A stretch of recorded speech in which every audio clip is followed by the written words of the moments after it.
Section 5.4 is on page 248, talks about the hyperbola. Hyperbola looks like very close to an ellipse, except one of those two is a minus. Either the negatives in front of y or the negative in front of x. The foci is a bit simpler because that's simply the square root of a squared plus b squared in any order. It doesn't matter. The graph is pretty much the same. So we're going to sketch a graph first, then we're going to look at the asymptotes, the vertices, the foci, and go from there. So if I look at this first problem, just like an ellipse, we'll say, alright, what do you square to get 4, 2, 1, 2, 1, 2, and what do you square to get a 9, 3, 1, 2, 3, and 1, 2, 3. What you do, you take those points and you create a rectangular box. I'm gonna use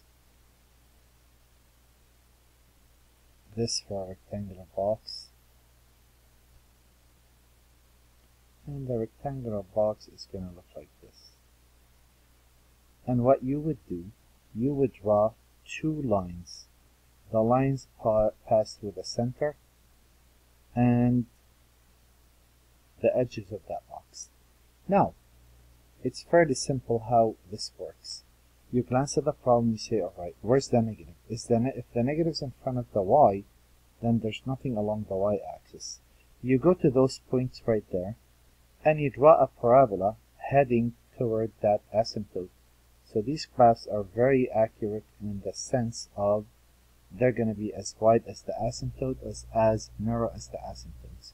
So let's get a few things out of the way. We know the center is 0, 0. In this section, the center is going to always be 0, 0. The vertices would be, in this case, you have to look at that. What is that point? And what is that point? That point would be 2, 0 and negative 2, 0. We have the foci, and I'll get to those in a minute. And the foci are always on the part, of course, that is included, not the excluded part. And the equation for the asymptote is y equal mx. It's always a straight line, plus or minus. And we'll get the hang of this really quick. We need to find the foci.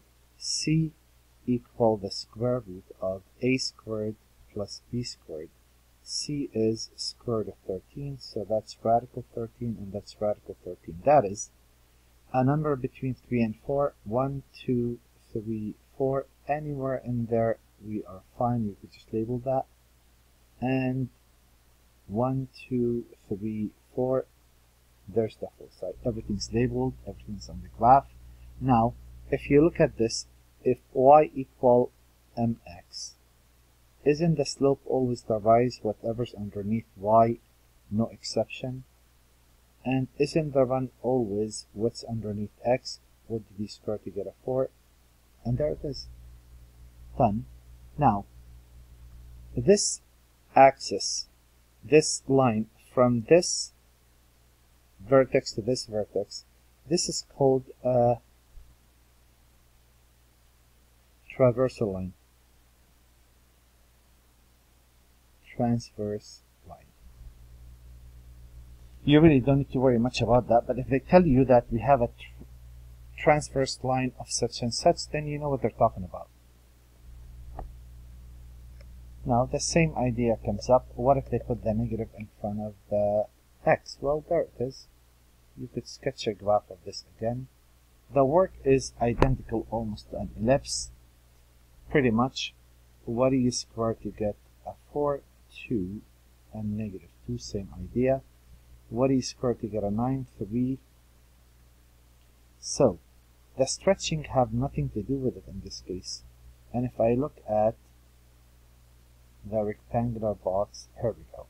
Now I notice that the negative is in front of the x, so there's nothing along the x-axis, which means I'm going to draw my two lines, and these lines are asymptotes through the edges of that rectangle and the center of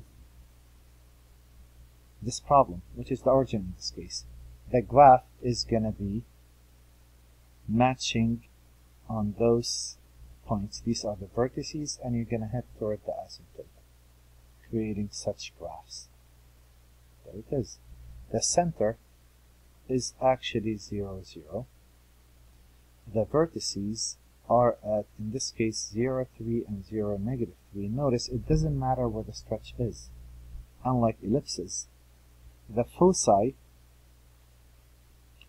would be on the y-axis, and the equation for the asymptote would be Ly equal plus or minus mx. So what's m? Well, you'll notice it doesn't matter where the opening is. And the rise is always what's underneath y, so that's not going to change. And the run is always what's underneath x, so you really don't need the graph to figure that out. But you do need to find the foci, and that's the square root, and nothing changes here. So that is just like the previous problem, 4 plus 9. And that would be radical 13, square root of 13, and square root of 13. So 1, 2, 3, 4, anywhere between 4, 3, and 4 will do. You really don't have to get exactly where that is. And there's the other foci. And that's how it works.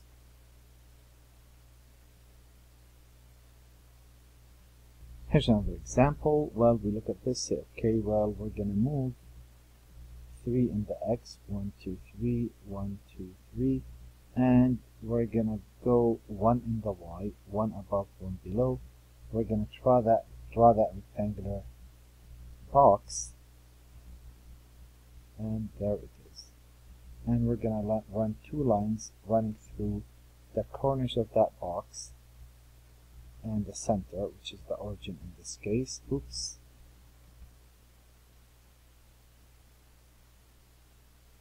There. Now, since the negative is in front of y, again, there's nothing there. So the graph actually matches right there and heads toward the asymptote on both ends. And that's where the hyperbola, the two parabolas, that's where the name comes from. Now we know the center is at 0, 0. We need the vertices. In this case, they're along the x-axis, and we know that that's a 3 each. The foci I will find in a minute. They're on the x-axis, always where, not the stretch side, always where there is a graph. And the equation for the line is y equal plus or minus mx. M again is the rise. You rise 1 unit over the run, and you run 3 units, so that's 1/3. That takes care of it. And c equal the square root of 9 plus 1, this and this, which is radical 10, so it's radical 10 and negative radical 10. So radical 10, 1, 2, 3, 4, a number between 3 and 4, and a number between 3 and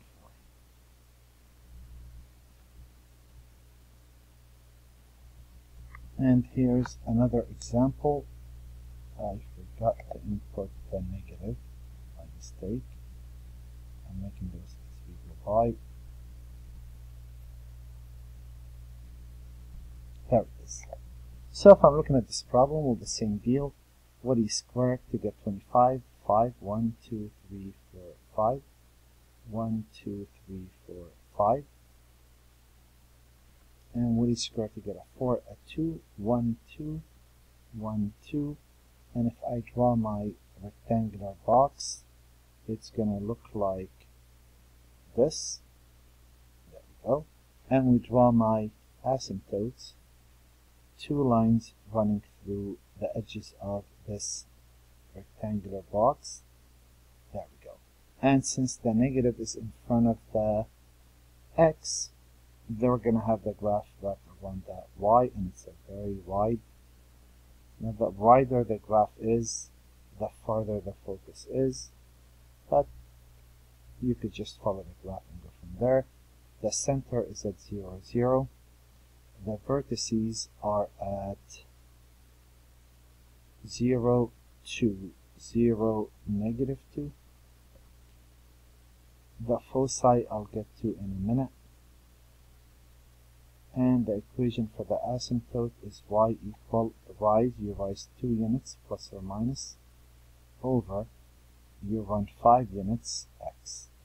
And c equal the square root of 25 plus 4 equals square root of 29. So this is radical 29 and this is negative radical 29. Let me make that a bit bigger. There we go. So 0 square root of 29 and 0 negative square root of 29. And 29 is a number between 5 and 6. 1, 2, 3, 4, 5, 6. Somewhere in there is the focus. 1, 2, 3, 4, 5, 6. Any number in there will do. And that's really how it looks like. There is one minor exception. The key is also, I didn't mention, the key in all of those is to set that equal to 1, which is the case in all of those. If not, you set it equal to 1 and you proceed. Those could equal, unlike an ellipse, that would be a circle, but here you could say, well, move 2 units to the right, move 2 units up and down, that is. And here, instead of a rectangle, you end up having a square that's allowed. Oops, that's not what I meant. You end up having exactly a square, that's okay. You draw a line that's still a rectangle, and you do know that it's going to be wrapped around the x-axis. So there's the graph. And you could label everything accordingly. You could say the center is at 0, 0. The vertices are at 2, 0 and negative 2, 0. The foci are along the x-axis. I'll get that in a minute. And the equation for the line is y equal plus or minus. In this case, the rise is a 2, and the run is also a 2, and 2 over 2 is 1x, and c equal the square root of 4 plus 4, which is 8, 2 radical 2, so 2 radical 2, 0, and negative 2 radical 2, 0. Radical 8 is a number between 3 and 4. 1, 2, 3, 4, right there. You could label that as a focus. 1, 2, 3, 4. Anywhere between there, you could label that as a focus, and that takes care of how this works. Now, we would like to find on page 358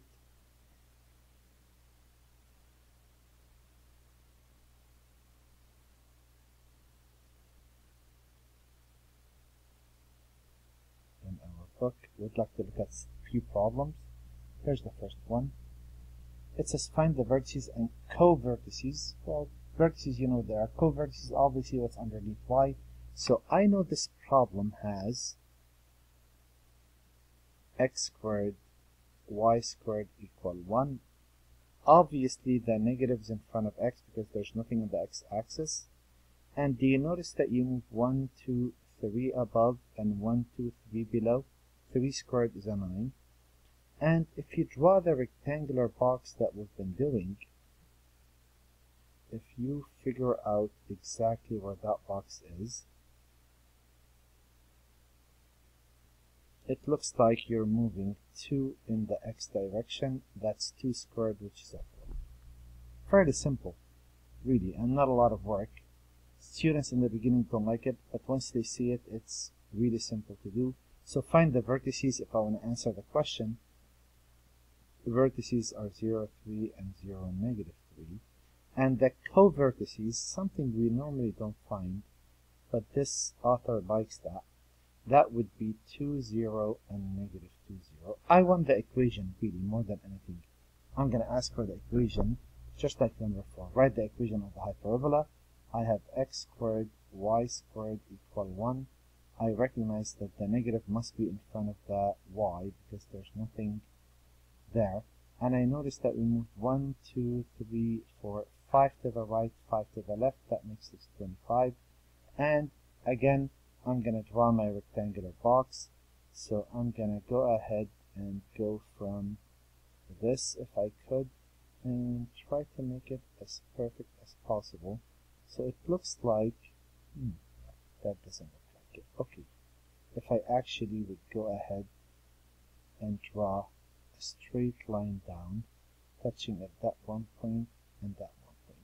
Now I want to connect this with a straight line. Okay, that's not helping at all. Touching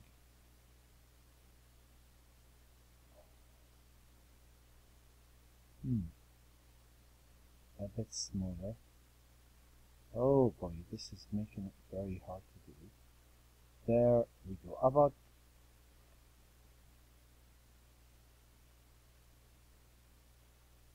that much. So, you know, with a pencil it's easier to do. There you go. And roughly, if I could get a better line, it looks like a 3. It looks like you move down 3 and up 3, which makes that a 9. If I look at the next two problems, same deal. Find the equation of the hyperbola, just like we did with an ellipse, just like we did with a parabola. So here, I'd like to look at first problem. You don't need to graph this, but if you could visualize it, probably you'll be in a good shape.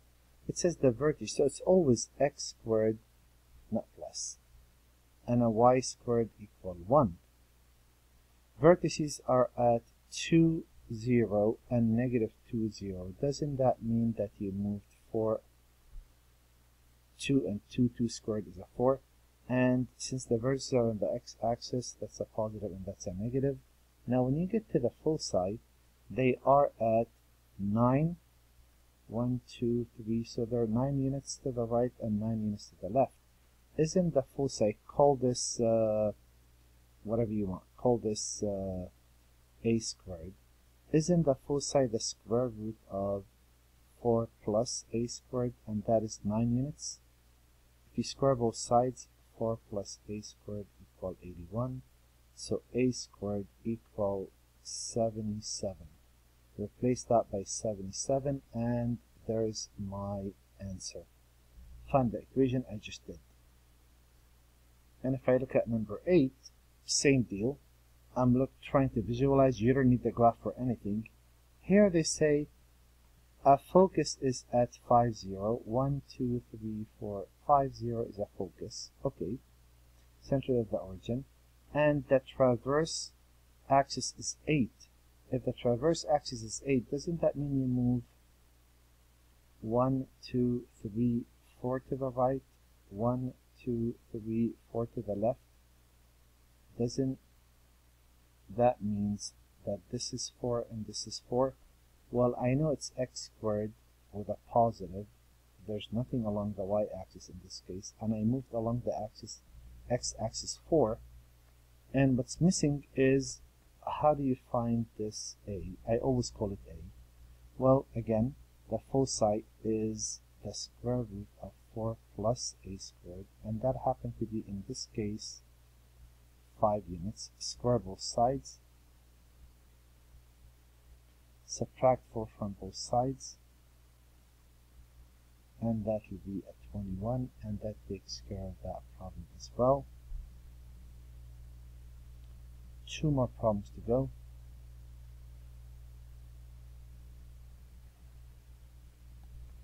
Here they give us, again, vertices. The graph is not part of this. The vertices happen to be at 0, 2, and negative 2. That means x squared has a negative, y squared equal a 1, and we know that that's over 2 squared, which is a 4. Not only that, if I call this a squared, the slope of this line is 1/3. Isn't that the rise over the run? The rise is a 4, the run is an a. So if you solve for a, cross multiply, a equals a 12, put a 12 there and square it. So the equation is x squared over 144, the negative, plus y squared over 4 equal a 1. And that would be my answer. And if I get to this last problem, the same deal. I notice it's x squared and a y squared equaling to 1. However, there's nothing along the y-axis, so positive and negative. I notice I moved 2 in the x, 2 squared, right? And if I call this a squared, I know that the slope of the line is 3/2 plus or minus, and that is the rise over the run. Always, no exceptions. Rise is always what's underneath y over 2. If you cross multiply, you get 2a equal a 6 or a equal a 3, so that's 3 squared, which is a 9, and that would be my equation.